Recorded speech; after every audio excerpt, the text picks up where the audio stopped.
kid, have you ever met any kids in school or anywhere that you hang out who happens to be allergic to peanuts the way Eppie the Elephant is? Elephant? Allergic to peanuts? Oh, that's like a white rat being allergic to cheese. Oh, it is also terrible. It is like a French giraffe who cannot eat macarons. Mon Dieu! Oh man, that would be terrible. That would be like a green bear who can't eat cookies. Oh yes, it would be like a witch who couldn't eat bats too. Oh! Yes, well, it does have challenges. So on top of having to worry about peanuts, she's also going back to school and she's got the peanut worry, and poor Eppie. Look at that. She's got a big worried look on her face. How is she going to handle being in school? And look, the squirrel brought nuts. Of course the squirrel brought nuts. Well, there's only one thing to do. Protect yourself from the rainstorm of nuts with a lot of umbrellas. Well, let's see what else Eppie does to fight it off. Ooh, lunch. I love you. Oh, a note from Mom. And we have a sandwich. Ooh, banana chips. I love banana chips. And an apple green, my favorite apple color as well. And it looks like there's a nice cool drink in there. Let's see. Our story begins. I love it already. Our story begins on the first day of school with one eager new student and one simple rule. No peanuts, said Eppie. She knew it by heart, and she knew that to break it wouldn't be very smart. Oh, and let's see, Dad is helping pack lunch. Oh, look at Dad with his little fedora. He's packing with the trunk. There goes the drink. Is probably like apple juice. I love some apple juice at lunchtime. She's got her book back ready. Here's her book. She's got her cute little bow in her head. It's going to be a big day. She just has to remember that one rule. One whiff of peanuts, and her nostrils would twitch. Her eyes filled with water, and her ears start to itch. To make matters worse, her trunk would balloon, and the chances of that filled poor Eppie with gloom. Oh, Eppie. There she is at the doctor's office. Dr. Bear is telling Mother Elephant about the allergy situation, and Eppie's, well, feeling pretty blue about it. She just wants to be like all the other elephants who love peanuts, but she just can't be like other elephants. Of course, there were things beyond getting sick, like the other kids laughing or thinking it's a trick.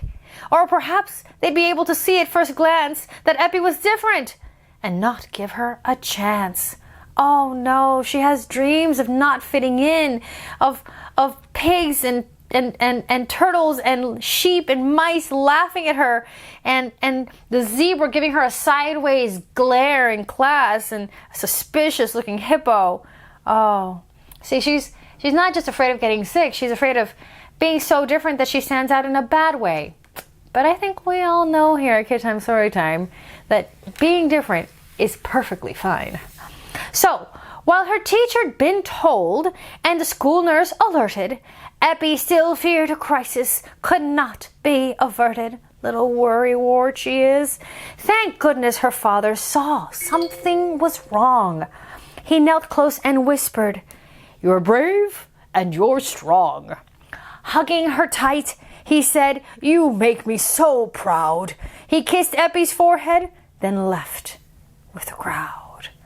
Oh, what a good dad, giving her a big hug and reassurance, and off she goes.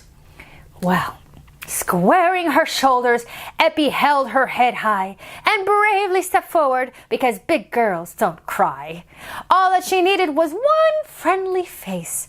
Then maybe, just maybe, things would fall into place. Setting her course with no time to dally, she looked for a seat, and that's when she saw Allie! Hey, Allie! Allie the alligator. Look, everybody's in school. We've got this bird, and that cow, and that dog, and that fox, Foxy Fox, that tiger, and the lion. Oh my! And D is for dinosaur, of course. So everything's looking colorful. We already have paintings on the wall, this happy looking chihuahua over here. Even the cacti look happy sitting on the windowsill. And there's Allie, and I think we're gonna meet our first new friend. Oh no! panicked Eppie. The moment of truth. But Allie just grinned, showing each snaggled tooth. I found you a seat. It's right next to mine. He sounded so hopeful that she could not decline. So sweet. Maybe Allie didn't notice all the eyes turning to stare. But one thing was for certain. Eppie made her first friend right there. Right there.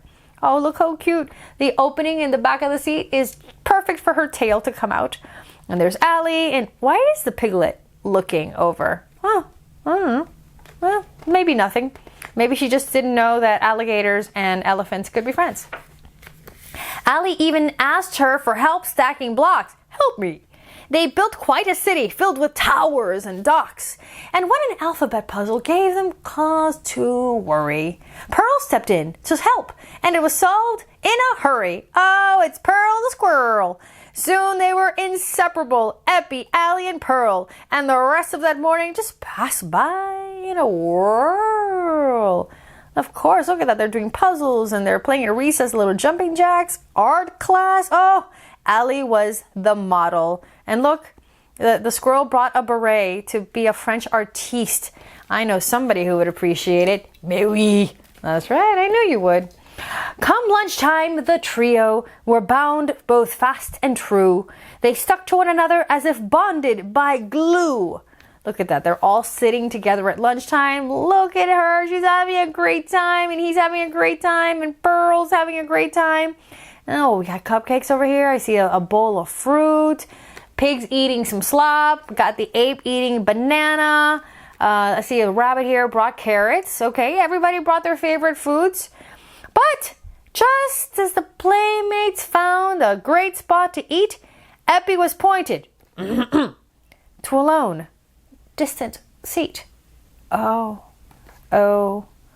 See, they made a special nut-free table over here. Do you see the tiny little sign that says nut-free?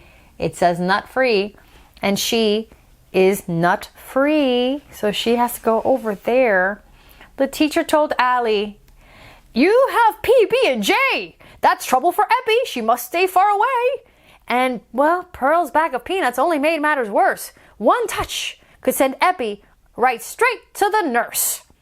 Allie stared at Eppie. Pearl did the same. Oh. Eppie started stammering, desperate to explain.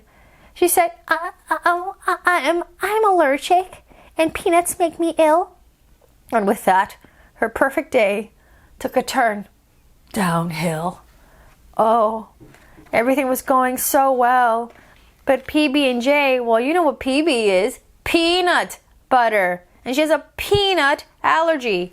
And the squirrel just has peanuts, straight up peanuts. Even the dust could be a problem.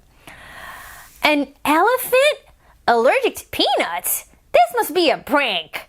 Allie busted out laughing and Eppie's heart sank. Ooh.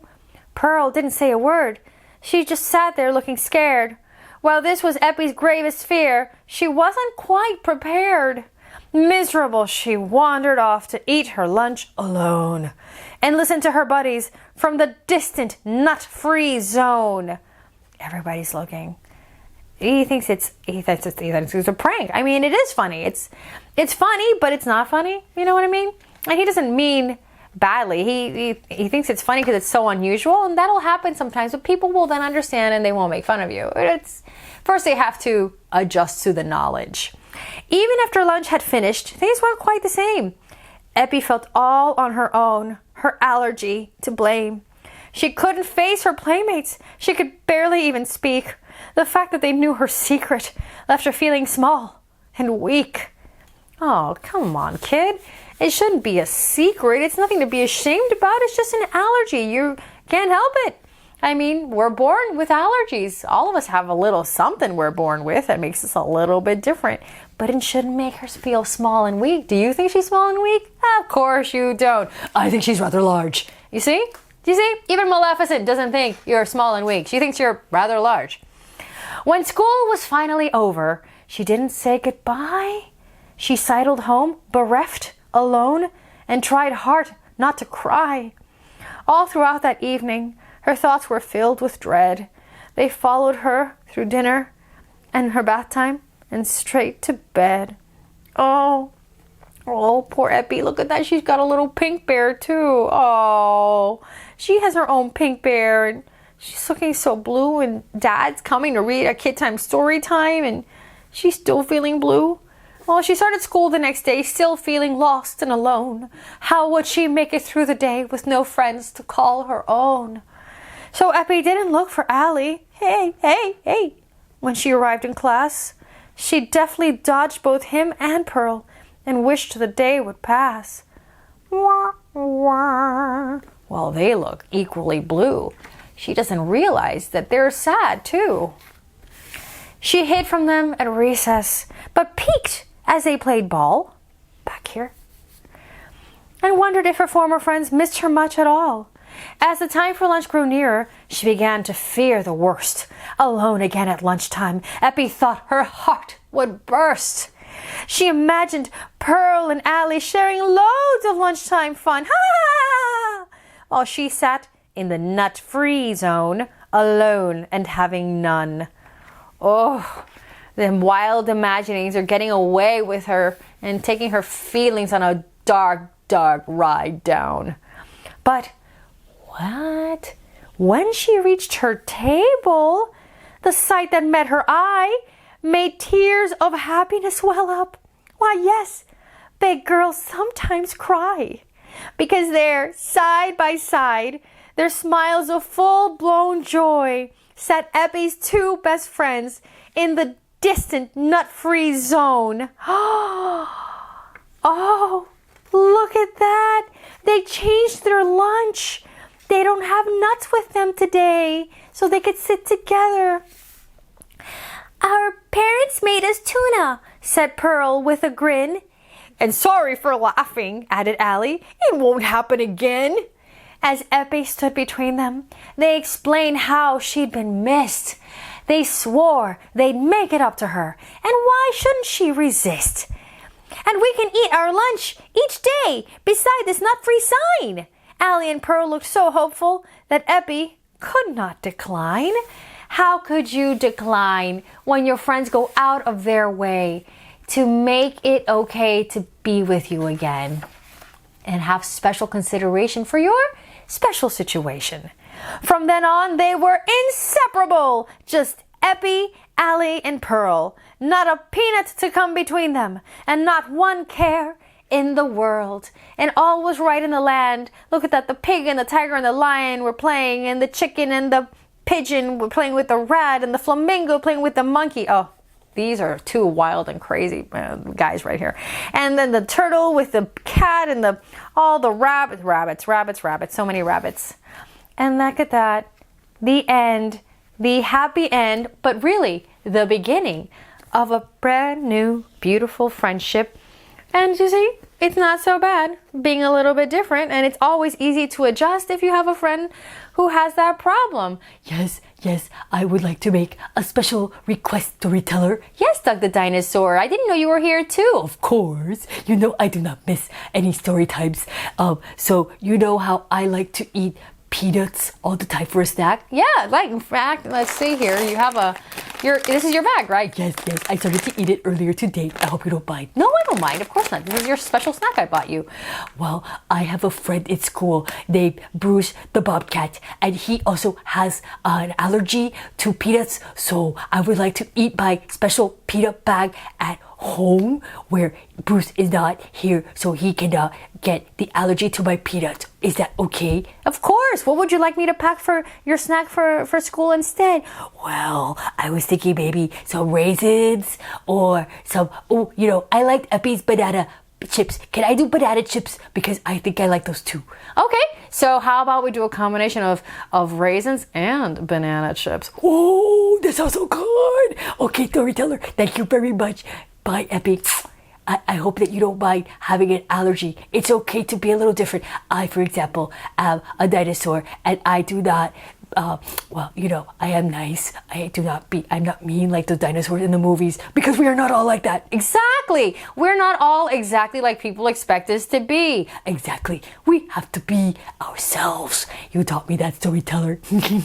Oh, I'm so glad that you learned that from me. All right, kid. I hope that you enjoyed Eppie's story as much as Doug here did. I did very much. And see you next time, as always, on KidTime StoryTime.